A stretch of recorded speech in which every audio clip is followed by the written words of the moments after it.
Hello everyone, welcome back to our Learn Karo classes, class 10th. Here I am, your social science expert. My name is Ananya ma'am, and today we are taking the chapter further of economics, that is sectors of Indian economy. Now we are starting with the part 5 of the chapter and the most important part 2. So please be aware and listen it very carefully. Today what we are going to do, it is the glance and overview of today's class, of today's session, that is we will be doing what is actually disguised unemployment, how to create that हम employment कैसे generate कर सकते हैं, कैसे ज़्यादा से ज़्यादा employment निकाल सकते हैं, organized and unorganized sector में difference, what is the difference between these two sectors, and the difference between public and private sector too. So this was the glance of today's session that we are going to cover in part 5. Clear?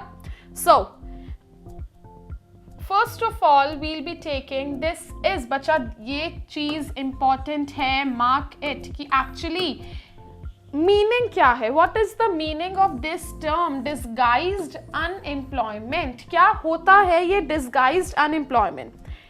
इसको एक example के through समझते हैं. Suppose there is one field, एक field है, उसमें 10 workers की ही ज़रूरत है, बट एक्चुअली में उसमें 15 जो वर्कर्स हैं, लेबरर हैं, वो काम कर रहे हैं. तो जो एक्स्ट्रा 5 है, ज़रूरत 10 की ही है, अगर 10 है तो भी उतना ही प्रोडक्शन निकलेगा, उतना ही आउटपुट आएगा, और अगर 15 वर्क कर रहे हैं तो भी उतना ही आउटपुट आएगा. क्लियर? सो अगर हम वो 5 निकाल भी देंगे तो कोई फर्क नहीं पड़ेगा उससे. अगर हम 5 बाहर भी निकाल दें तो it will not put any harm और एनीथिंग एक्स्ट्रा, कुछ भी ऐसा नहीं होगा. तो वो जो 5 है ना, they are actually disguised unemployed, कि वो दिख तो रहा है कि वो काम कर रहे हैं, दे आर वर्किंग, बट उनके होने से या ना होने से कोई फर्क नहीं पड़ रहा है. They are actually disguised unemployed, काम कर रहे हैं but actually they are not employed according to their potential, कि उन्हें यहाँ पे नहीं कहीं और होना चाहिए. क्लियर? तो अगर वो बाहर भी चले जाएंगे और बाहर जाकर अपनी और इनकम निकालेंगे और इनकम जनरेट करेंगे और इनकम अर्न करेंगे तो एक एक्स्ट्रा इनकम भी आ जाएगी. एंड ये बेसिकली कहाँ होती है? ये ना बेसिकली फैमिली लेबरर्स में ही होती है, कि एक फैमिली में देयर आर 15 मेंबर्स हैं और वो सारे एक ही फील्ड में काम करें, अपनी ही फील्ड में काम कर रहे हैं. तो इट्स बेटर ना कि जो 5 एक्स्ट्रा हैं उन्हें वो बाहर जाए तो फैमिली में एक्स्ट्रा इनकम भी आएगी. एक्चुअली में सिचुएशन ये होती है डिसगाइज्ड अनएम्प्लॉयमेंट की, कि वो दिख तो रहा है कि वो काम कर रहे हैं, बट एक्चुअली में वो एम्प्लॉयड नहीं है, because they are not working according to their potential. यही meaning. It means the employment which occurs when more people are engaged in the activity. More people, कि इतने की ज़रूरत नहीं है than required, इतने की रिक्वायरमेंट नहीं है, बट एक्चुअली में वो वर्क कर रहे हैं. They are disguised unemployment, and this term is also known as under employment. It is the situation, ये जो सिचुएशन है डिसगाइज्ड अनएम्प्लॉयमेंट की, it is also known as under employment. Noted down, this is very important term for your 1 mark. Definition आती है and for example इसमें आ जाता है कि आप डिसगाइज्ड अनएम्प्लॉयमेंट का कोई एग्जाम्पल दो, तो please note it down. It is very important term for this chapter. We'll be coming on further to our next topic, that is how to create more employment. कैसे निकाल सकते हैं? Government का क्या रोल है? Government कैसे ज़्यादा से ज़्यादा एम्प्लॉयमेंट निकाल सकती है? गवर्नमेंट कैसे एम्प्लॉयमेंट अपॉर्चुनिटीज जनरेट कर सकती है? Bank loans to farmer. Actually में पता है क्या है, फार्मर्स के पास ना फील्ड स्मॉल है, ज़्यादा फील्ड नहीं है, वो अपना प्रोडक्शन जो है वो ज़्यादा क्रॉप्स ग्रो नहीं कर सकते, तो क्यों ना फार्मर्स को बैंक लोन दे, एक चीप लोन अवेलेबल कराए, सस्ते लोन अवेलेबल करा दे, सो दैट वो अपना प्रोडक्शन अच्छे से करें, क्रॉप्स का प्रोडक्शन अच्छे से करें और बाहर जाके अच्छे से सेल करें. राइट? तो ये सब चीज़ें हैं, हम ना इसे बहुत एक डेली लाइफ से रिलेटेड लेकर चलेंगे कि एम्प्लॉयमेंट कैसे. काम तो बहुत सारा है लेकिन लोगों को एम्प्लॉयमेंट मिल नहीं रही है, और उस एम्प्लॉयमेंट को, उस काम को कैसे लोगों तक पहुंचाया जा सकता है, कैसे एम्प्लॉयमेंट अपॉर्चुनिटीज क्रिएट करी जा सकती है। नंबर 1, बैंक लोन्स, क्यों ना फार्मर्स को बैंक लोन्स दिए जाएं so that they can by the land and they can increase their production on farming. Surplus labour in dam and canal construction, government को क्या करना चाहिए, डैम कंस्ट्रक्ट कराने शुरू कर दे। ठीक है, गवर्नमेंट के पास तो इनफ कैपिटल है, गवर्नमेंट डैम्स कंस्ट्रक्ट कराने शुरू कर दे, और वहां पे डैम्स को बनाने के लिए भी तो लोग चाहिए, वहां पे एम्प्लॉयमेंट जनरेट होगी। कितनी ज्यादा एम्प्लॉयमेंट जनरेट हो जाएगी, तो डैम कंस्ट्रक्शन, कैनाल कंस्ट्रक्शन में government can help to create employment. Promotion of agro based industries, village में एग्रीकल्चर है लेकिन एग्रीकल्चर पर बेस्ड जो इंडस्ट्रीज है वो नहीं है, एंड बहुत सारे फार्मर्स हैं they can not come to the city area jobs के लिए। बहुत सारे, अगर ट्रांसपोर्टेशन फैसिलिटीज इंक्रीज करा दी जाए। एग्रो बेस्ड इंडस्ट्रीज क्या होती है, पहले ना हम ये वर्ड समझते हैं कि एक्चुअली में ये वर्ड है क्या। एग्रो बेस्ड मतलब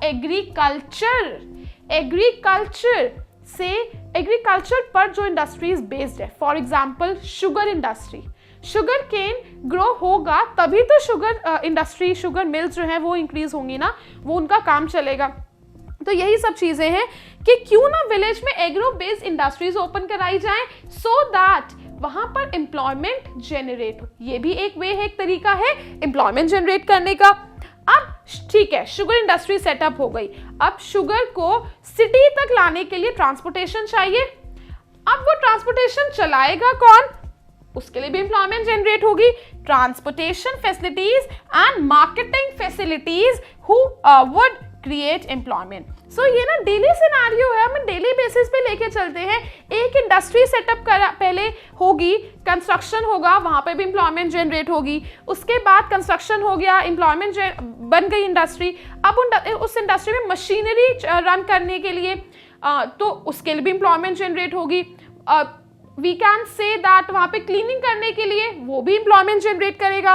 ये सब चीजें क्या है, दीज आर, हम डेली लाइफ में ये सब चीजें देखते हैं, तो ऐसे गवर्नमेंट एम्प्लॉयमेंट जनरेट कर सकती है। Clear? So this was the topic कि कैसे गवर्नमेंट क्या हेल्प कर सकती है एम्प्लॉयमेंट निकालने में, एम्प्लॉयमेंट जनरेट करने में। बैंक लोन्स दे सकती है फार्मर्स को, कंस्ट्रक्शन स्टार्ट करा सकती है डैम्स एंड कैनाल्स की, एंड एग्रो बेस्ड इंडस्ट्रीज से प्लस ट्रांसपोर्टेशन फैसिलिटीज ला सकती है, करवा सकती है वहां पर, सो दैट ताकि वहां पर एम्प्लॉयमेंट जनरेट हो सके। Now some measures under law government ने करे हैं। एक्चुअली आपने ना बहुत सारी स्कीम्स पढ़ी होंगी, हमने ना 9th में एक चैप्टर किया था पॉवर्टी, उसमें पॉवर्टी एज अ चैलेंज करा था ना, याद होगा सबको, पॉवर्टी एज अ चैलेंज किया था। तो पॉवर्टी एज अ चैलेंज में बहुत सारी स्कीम्स आई थी, NREGA, MG NREGA, NFWP, SGSY and many other schemes were there कि जो गवर्नमेंट ने रन करी थी, किसके लिए, एम्प्लॉयमेंट जनरेशन के लिए, कि लोगों को पास ना एम्प्लॉयमेंट पहुंचे, those who are poverty ridden. So now we are heading on to the next topic, that is some measures under law. अब पता है गवर्नमेंट ने बहुत सारे ऐसे मेजर्स बनाए हैं, बहुत सारे ऐसे एक्ट्स बना दिए जिसके अंडर एम्प्लॉयमेंट जनरेट हो सकती है। आपको याद है आपने 9th में एक चैप्टर किया था, that was poverty as a challenge. ठीक है, उस चैप्टर में क्या था, देयर वर, मतलब बिलो पॉवर्टी लाइन जो पर्सन्स थे उनके लिए गवर्नमेंट ने बहुत सारे ऐसे मेजर्स बनाए थे, NREGA, NFWP, national food for work programme, SGSY, that was Swarna Jayanti, ग्राम स्वरोजगार योजना एंड RGSY, ऐसे बहुत सारे प्रोग्राम्स बना दिए थे। गवर्नमेंट ने कहा था कि आप काम करो, हम एम्प्लॉयमेंट जनरेट करेंगे, ठीक है, काम करो, हम आपके लिए एम्प्लॉयमेंट देंगे। तो ऐसे ही देयर वर वेरियस, बहुत सारे ऐसे राइट्स बना दिए गए, एक्ट बना दिए गए, right to work, and this was also launch in 330 districts. इस राइट के अंदर कवर हो रही थी। And the very important concept जो हमेशा से बहुत ज्यादा इंपॉर्टेंट रहा है, that is NREGA, national rural employment guarantee act. National rural, ये जो एक्ट था that was launch by central government ने इसके लिए फंड्स दिए थे रूरल एरियाज के लिए कि हम एम्प्लॉयमेंट जनरेट कराएंगे और गारंटीड एम्प्लॉयमेंट काम दिया जाएगा। इसमें क्या था, this act was launched in, act ये बना जो था दैट वाज इन 2005 में ये एक्ट बना था। एंड इसमें गवर्नमेंट ने पता है क्या कहा था, that 100 days of ways employment, हम आपको 100 days के लिए ना काम देंगे, ठीक है, 100 days के लिए वर्क मिलेगा, एंड अगर गवर्नमेंट वर्क देने में अनेबल रही, आपको एक कार्ड दिया जाएगा, अगर आपको उस कार्ड में आपका नेम आया एंड 15 days में अगर आपको वर्क नहीं मिला, तो आपको 100 days के unemployment allowances, you have to get yourself register under this act. इस एक्ट के अंडर, इस एम्प्लॉयमेंट जनरेशन एक्ट के under, national rural employment guarantee act NREGA के अंडर आपको अपने आप को रजिस्टर कराना है, एंड इफ अगर वो रजिस्ट्रेशन 15 days में, आपको 15 days के अंदर आपको काम नहीं मिला, then what will happen, you will get the unemployment allowance of 100 days. Clear? So this is again and again I am saying, बच्चा important होता है नरेगा। इवन पता है, मैं एक बात कहूँ, नरेगा ग्रेजुएशन से, मतलब एक क्लास तक जो ग्रेजुएशन है, ग्रेजुएशन उस तक important है। So do it very carefully and बहुत अच्छे से करना इसे, ठीक है। Next is areas identified to create jobs. Jobs निकाली किस में जा सकती हैं, कौन से एरियाज में, कौन से सेक्टर में निकाल जा सकती है। एजुकेशन सेक्टर में बहुत सारी जॉब्स हैं, IT sector, information technology, tourism. अगर इतने सारी हमारे पास एजुकेशन सेक्टर में कैसे जॉब निकाल सकते हैं। There are so many of children that are वो as a child laborer work कर रहे हैं, चाइल्ड लेबरर वर्क करें। अगर हम उनको चाइल्ड लेबरर वर्क ना करवा कर उनको पढ़ाई कराएं, तो एजुकेशन सेक्टर में, अब उनको पढ़ाने के लिए भी तो टीचर्स चाहिए ना, उनको पढ़ाने के लिए स्टाफ चाहिए, तो एजुकेशन सेक्टर में बहुत सारी जॉब्स हैं। आईटी सेक्टर में तो बहुत सारी हैं। पता है कैसे है इंफॉर्मेशन टेक्नोलॉजी में, एक तरफ हम कहते हैं, येस्टरडे ऑल्सो मैंने यही एग्जाम्पल दिया था, एक तरफ हम कहते हैं कि दैट बीटेक जो है हमारे पास टेक्नोलॉजी नहीं है, और एक तरफ हम कह रहे हैं कि हमारे बीटेक वाले भी खाली बैठे हैं। क्लियर? तो वो क्या है, दैट इज हमें एम्प्लॉयमेंट जनरेट करनी पड़ेगी, एम्प्लॉयमेंट जनरेट नहीं हो रही है। टूरिज्म सेक्टर, इंडिया का इतना वास्ट टूरिज्म है ना, seriously we can not imagine, इतना वास्ट टूरिज्म है, इतने अच्छे सीनिक व्यूज हैं, and so much of natural beauty is there in India. अगर उन सबको प्रॉपर्ली अच्छे से मेंटेन किया जाए, मेंटेनेंस के लिए कोई तो चाहिए, वहाँ पर अच्छे से शॉप्स ओपन कर दी जाए, वहाँ पर बहुत सारी टेक्नोलॉजी एंड बहुत सारी चीज़ें अगर ओपन कर जाएँ, तो टूरिज्म सेक्टर में बहुत सारी जॉब्स हैं। हेल्थ सेक्टर में बहुत सारी है, गवर्नमेंट सेक्टर्स को, गवर्नमेंट जो हॉस्पिटल्स हैं उन्हें प्रॉपर्ली मेंटेन किया जाए, प्राइवेट सेक्टर में जॉब्स जनरेट करी जाए। रीजनल क्राफ्ट एंड इंडस्ट्री, यार हमारा तो इतना अच्छा हैंडी क्राफ्ट है इंडिया का, पता है कितना इंडिया में इतना अच्छा आर्ट क्राफ्ट्स वगैरह है। एंशिएंट टाइम से हमारा बहुत एक अच्छा क्राफ्ट इंडस्ट्री है। अगर उसे और इलाबोरेट और अच्छे से मेंटेन करा जाए, तो these are the sectors, education, IT, tourism, health and regional craft and industry, किसमें बहुत ज़्यादा जॉब क्रिएट हो सकती है। Next is, now the important part is coming, division of sectors as organized and unorganized। क्या है ये? now what are organized sector and unorganized sector? sectors के बारे में ही पढ़ रहे हैं हम इस चैप्टर में। तो ये organized और unorganized sectors होते क्या है, नाम से पता चल रहा है। organized जो थोड़ा organized है, वर्क अच्छे से चल रहा है, and unorganized जो complicated है, unorganized है, mess है थोड़ा सा। So we'll be taking one example, हम example के थ्रू इसे पढ़ेंगे। Ramu is a daily wage laborer है, जिसे हम कहते हैं that daily wages मिलते हैं। He is not paid for those days।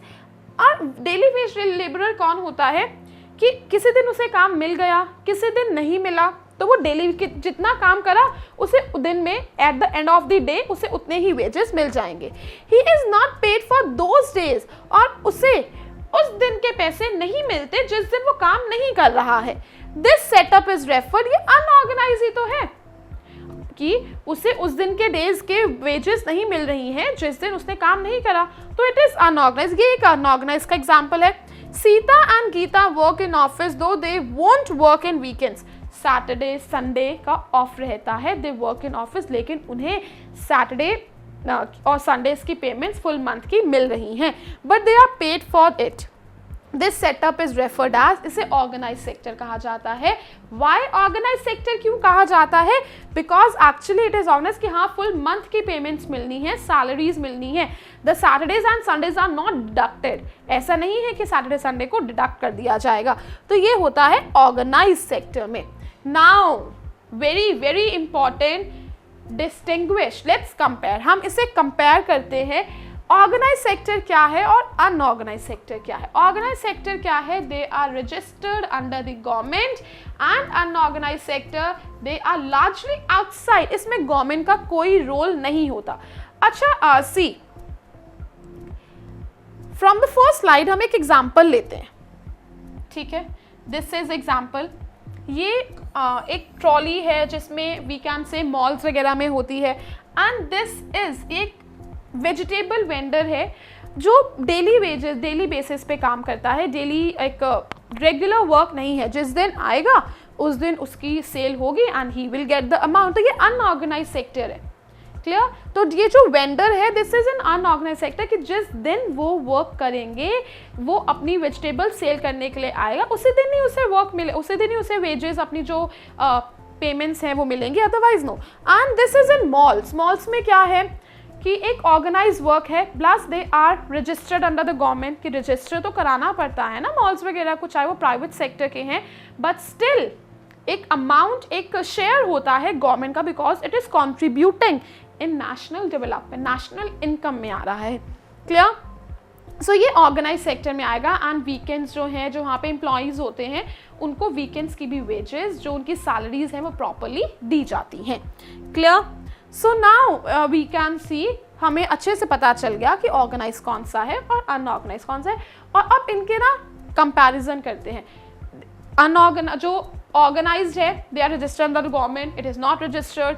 Rules and regulations अगर बनाए हैं तो फॉलो भी करे जाएंगे, rules and regulations are not followed. इसका मतलब है ऑर्गेनाइज में रूल्स रेगुलेशंस बन तो रहे हैं, but actually they are not followed. कुछ फॉलो हो जाते हैं, कुछ नहीं होते। वर्कर्स एंजॉय प्रॉपर सिक्योरिटी है, इनमें प्रॉपर सिक्योरिटी है एम्प्लॉयमेंट की। व्हाट सिक्योरिटी क्या है? दे आर सिक्योर कि हमें जॉब्स उनकी सिक्योर है कि हमें ऐसे नहीं निकाला जाएगा, एक प्रॉपरली कॉन्ट्रैक्ट है समथिंग। बट ऑर्गेनाइज सेक्टर में जॉब्स इनसिक्योर है और पेमेंट्स भी कम है, वर्क इरेगुलर है, कभी बुला लिया वर्क के लिए, कभी नहीं मिला वर्क, तो पता ही नहीं चलता है दैट प्रॉपर कब उन्हें जॉब से निकाल दिया जाएगा। जॉब्स बहुत ज्यादा इनसिक्योर है अनऑर्गेनाइज में।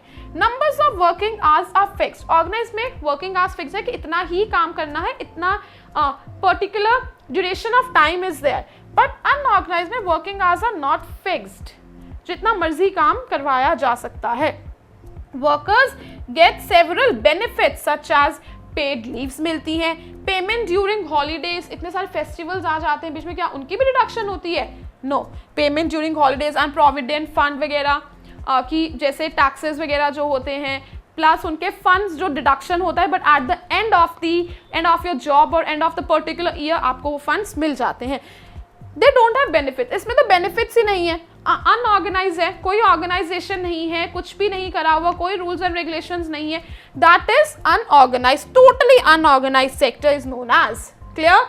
So this was the distinguished, bacha, you can take the shot of it, you can take the screenshot of it. This is very important part that we have covered today, clear? Now you can take it, you can write it down, or you can take the screenshot of it. This is very important part. I'm just waiting for a while, okay? This is important, मैं लिख भी देती हूँ, this is very important, clear? Now we are heading on to the sectors in term of ownership. Ownership मतलब क्या होता है कि इसके ओनर कौन है? प्राइवेट सेक्टर में ओनर एक इंडिविजुअल होता है, प्राइवेट सेक्टर है। पब्लिक सेक्टर एक होता है, प्राइवेट सेक्टर एक होता है, पब्लिक सेक्टर। प्राइवेट सेक्टर होता है ओनरशिप एक इंडिविजुअल के पास है, रिलायंस प्राइवेट सेक्टर में आता है। पब्लिक सेक्टर क्या है? पब्लिक सेक्टर जिसकी ओनरशिप गवर्नमेंट के पास है। अच्छा, गवर्नमेंट किसने बनाई है? हमने बनाई है। गवर्नमेंट वर्क किससे कर रही है? हमारे टैक्सेस से वर्क कर रही है, तो वो पब्लिक सेक्टर है, करेक्ट? तो we will now take the comparison of it. Public sector कौन सा होता है? Government most own most of the assets and provide all services. Government sector है, गवर्नमेंट की सारा इंफ्रास्ट्रक्चर है, गवर्नमेंट मेंटेन कर रही है, that is public sector. Private sector ownership of assets जो है और जो सर्विसेज है वो एक प्राइवेट इंडिविजुअल कंपनीज के हाथ में है, उसमें गवर्नमेंट का रोल नहीं है.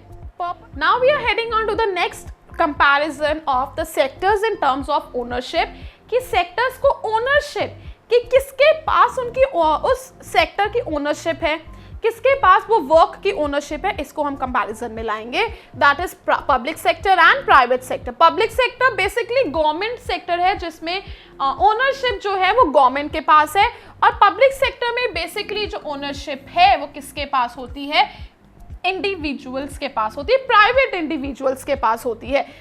Next is purpose. जो पब्लिक सेक्टर का पर्पस है, that is purpose is not just to earn profit. Public sector का मोटिव क्या है, पर्पस क्या है, प्रॉफिट नहीं है, लोगों का वेलफेयर करना. हम कह सकते हैं कि ये जो सेक्टर है वो किसके लिए वर्क करता है, वेलफेयर के लिए वर्क करता है, लोगों की भलाई के लिए, लोगों के वेलफेयर के लिए वर्क करता है. और प्राइवेट सेक्टर किसके लिए वर्क करता है, प्राइवेट सेक्टर प्रॉफिट अर्न करने के लिए वर्क करता है. प्रॉफिट चाहिए उसे तो कॉस्ट ऑफ प्रोडक्शन कम हो जाए और प्रॉफिट ज्यादा हो जाए. Provides, public sector provide services in all the sectors. Public sector क्या, अभी हमने पढ़ा ना कि गवर्नमेंट क्या रोल प्ले कर सकती है, एम्प्लॉयमेंट. गवर्नमेंट को क्या है यार, एम्प्लॉयमेंट अपने आप हो जाएगी जनरेट, गवर्नमेंट का ही तो सारा रोल है, गवर्नमेंट को एम्प्लॉयमेंट जनरेट करनी पड़ेगी. Government is the main role, government का मेन रोल है, गवर्नमेंट एम्प्लॉयमेंट जनरेट करेगी, provide services in all the sectors, चाहे वो प्राइमरी सेक्टर हो, सेकेंडरी सेक्टर हो, टर्शरी सेक्टर हो, गवर्नमेंट को एम्प्लॉयमेंट जनरेट करनी पड़ेगी, वर्क प्रोवाइड करवाना पड़ेगा. Private sector only, private sector basically बहुत एक लिमिटेड स्कोप है, एक लिमिटेड मतलब सीट्स हैं, तो लिमिटेड एरियाज में ही वो जनरेशन कर सकते हैं एम्प्लॉयमेंट की. Raise money for various activities through taxes. जो पब्लिक सेक्टर है वो वर्क कैसे कर रहा है, फंड्स कहां से आ रहे हैं, टैक्सेस पे कर रहे हैं, लोगों से टैक्सेस ले रहे हैं, तभी तो कंट्री की डेवलपमेंट में, कंट्री के इंफ्रास्ट्रक्चर में कंट्रीब्यूशन हो रहा है. Collects money for the services they provide. और जो प्राइवेट सेक्टर है, जितनी सर्विस आपने ली आपको उसकी पेमेंट करनी पड़ेगी, and that too with the profit. तो वो प्राइवेट सेक्टर जहां पे वर्क ही प्रॉफिट अर्निंग के लिए करा जाता है. Such as we can say public sector में रेलवेज आते हैं, इतना ज्यादा कॉस्ट ऑफ फेयर का जो कॉस्ट है that is very much less. Post offices, these are public sector work, ये पब्लिक सेक्टर में फॉल होते हैं. And private sector, Tata Steel and Reliance, Tata Steel, TCS, ये सारी कंपनीज क्या है, प्राइवेट सेक्टर है, and they work for their profit. Such as Reliance हम कह सकते हैं प्राइवेट सेक्टर में आती है because they work for their own profit. So this was the difference between public and private sector. Clear? So here we end the chapter, that is sectors of Indian economy. Hope you enjoyed the session and thank you so much. This was Ananya ma'am signing off. Keep learning, keep enjoying. Bye bye.